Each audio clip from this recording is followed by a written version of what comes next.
One I know who called this financial economic disaster 2 years ago, right? He said that. Everybody said he's crazy. This George Bush, the MBA from Harvard, never saw it coming. Obama never saw it coming. Ron Paul did see it coming. And the Ron Paul people, I feel a real affinity for them. And Ron Paul also said the way this bailout was going to happen was going to make it worse. And now the head of the World Bank had to come out 2 days ago and say, we are basically screwed.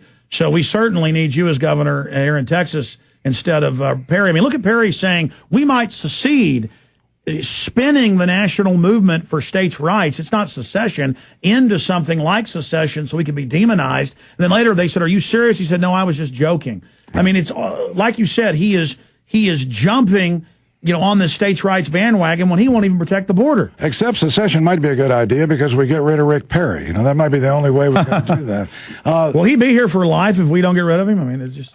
he will if he's as lucky as he's been. He will be the Hugo Chavez of Texas, and he'll be the governor for life.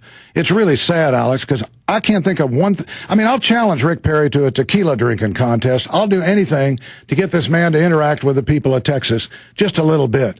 And I can't think of one thing he's done for the people. What about more debates? 10 years. Shouldn't we have 5 or 6 debates instead of one? Jesse told you what happened. He said Kinky had trouble with his debate there. He said, but he had trouble with his first debate, but there were 15 more of them. And he got better and better as it went, as he caught on to it.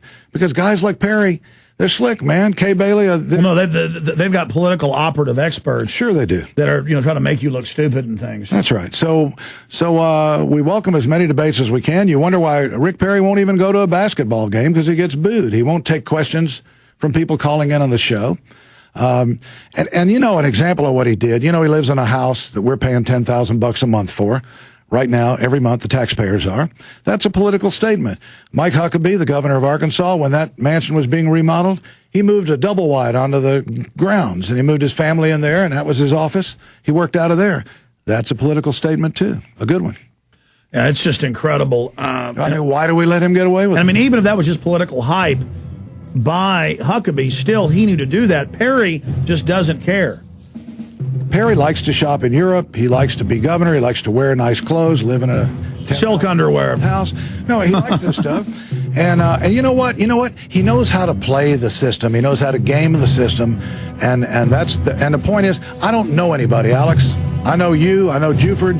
I know the people. Kinky Friedman, stay there. We got a break. We're going to come right back and talk about an event you've got coming up.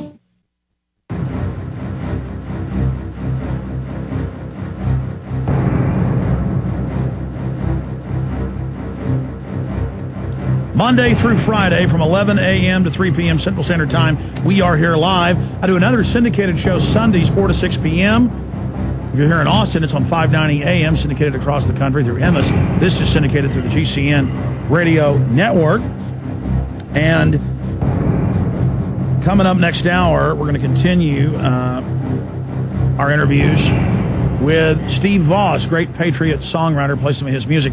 And we got Kinky Friedman music loaded up in there, too. Maybe in the last segment we'll play a song of his selection or part of one. Be careful with that. Yeah, some of the language. But, you got so many enterprises going on, too. I like that, your free market. Tell us about Kinky Friedman's cigar website. Tell us about the campaign website. Tell us about your passion for saving animals and that big event that's coming up. Happy to. I just had one flash I wanted to suggest to you. What do you think about the idea of administering the tax test to the legislature, of the governor doing that when I'm governor? I think it's a good idea, but why don't you explain that to people? It's a tax test that we take here in Texas that is a narrow band of knowledge that you learn, and everything is determined from that. And most states have that now. And what this really does is it's the opposite of education. Education should teach kids to think on their own. So instead, I run into a teacher in San Antonio who says, I'm a world history teacher. They've already told me, go easy on Greece and Rome. Don't cover them much because they're not on the test this year. Wow. How can you teach world history without Greece and Rome? It's the foundation to understand how society works. Yeah. So anyway, enough of that. What were we going to discuss, Alex? Well, no, I wanted you to plug the event, the musical event. The musical event we're having is a benefit for Utopia Animal Rescue Ranch. That's utopiarescue.com if you want to see some of the animals that we have. We got about 60 mutts, wonderful dogs, and we adopt them. And we've been doing this for 10 years, adopting thousands of them to people and to families. And this is a show that on June 13th, Jerry Jeff Walker and Ramblin' Jack Elliott and the Kingster will all be there in a concert. and it's at our ranch. You can find information on kinkyfriedman.com. It's a benefit, so it's $200 a ticket.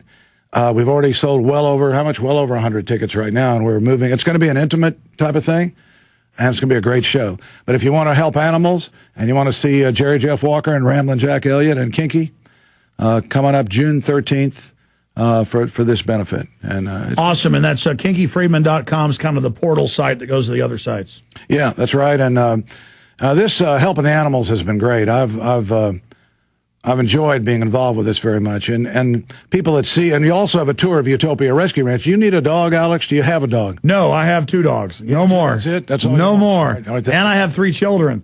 It is a 3-ring circus. Now, if I had a ranch, I'm thinking about trying to move out to some property just so things aren't so crazy. But 3 kids and 2 dogs. You're going to move out to the hill country? There goes the neighborhood, huh? Exactly. No, you're a big success story. Now, I'm telling you that the people I've talked to have really, whatever attitude they had about you and I had the same credibility hump to get over, which is, basically the Democrats and Republicans last time, because I was an independent, always said, where's the substance? Is he serious? Is he this and that? And for fundraising, it was tough. And now I see as a Democrat, most of that has gone away, and I am being a little more serious and more thoughtful about it. Well, you were saying during the break, the key here is the establishment Democrats don't like you, but statewide they love you. That's right. The establishment, I would say the far left bloggers, and they're sniping at me while I'm sniping at Rick Perry. Here I am attacking Rick Perry, and I look around, and the people that are attacking me are the Democrats instead of them attacking Rick Perry. Well, that is because you are an outsider. If they weren't attacking you, and I've seen it in the press, then I would say, oh, and I'm not for Kinky Friedman. I mean, that's really kind of the bona fide seal of approval when you really see, well, an old World War II saying, when you're over the target, you get the flak. Yeah. And if they were praising you, I'd go, I don't know. And we have things, as you know, now nationally. Everybody knows about the state school cockfights, human cockfights in Corpus Christi, where they had a couple kids. Oh, I wanted to ask you about that. All the sexual abuse of the kids, the state police, Texas Rangers try to stop it. They get shut down. What would you do as governor? Texas Youth Commission. Well, I'll tell you something, Alex. This is the heart of the problem. Since Rick Perry's done basically nothing, in my opinion, the bad thing that he's done is he's used a spoil system for appointing people, a political spoil system. And what he does is he appoints people in 6-year terms mostly. So if he appoints you because you're one of his campaign donors, campaign guys, and you don't really care too much about the state school situation, you're a rubber stamp of Rick Perry.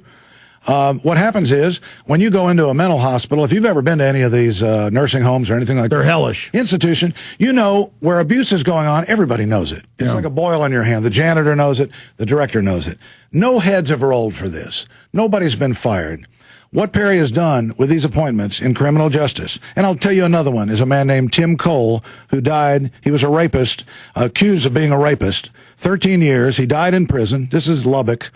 Now the Innocence Project has cleared him with DNA, not the state of Texas, but the Innocence Project, some college kids, cleared this guy, and the real rapist has confessed. So now that Timothy Cole is dead, he's been exonerated totally, his family's been reimbursed, so forth. And now this is a failure. This is not a success story.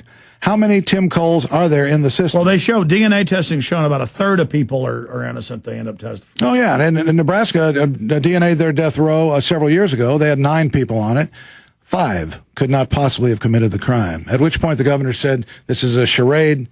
We can't do this. So I call upon it. Well, see, I was always for the death penalty, and I'm sorry for interrupting. I was always for it until I realized, if it was on TV, you catch the guy, it's clear they did it. This guy grabbed a little kid, raped him and killed him. Kill him, eye for an eye. That makes sense. But the government, the system's so corrupt that they send so many innocent people to death you can't trust it. The system is so broke, it does so much more damage. Right. What's the old saying of here's the solution. 10 guilty men go free, better than 1 innocent man. Well, people who are Christians have to define what that means, what it means to be a Christian.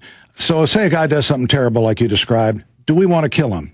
Or are we doing the same? Or do we want to put him away where he'll never, never, never see the light of day, but we will not kill him? And frankly, I hate for you to have to hear this from a Jew, but that's who you heard it from the first time. That if you're a Christian, you really don't want to be a part of a system that's killing people, particularly innocent people, I believe. Now, I'm not a bleeding heart liberal that's saying half of these people are innocent. I'm saying that if some are innocent, and we're killing them.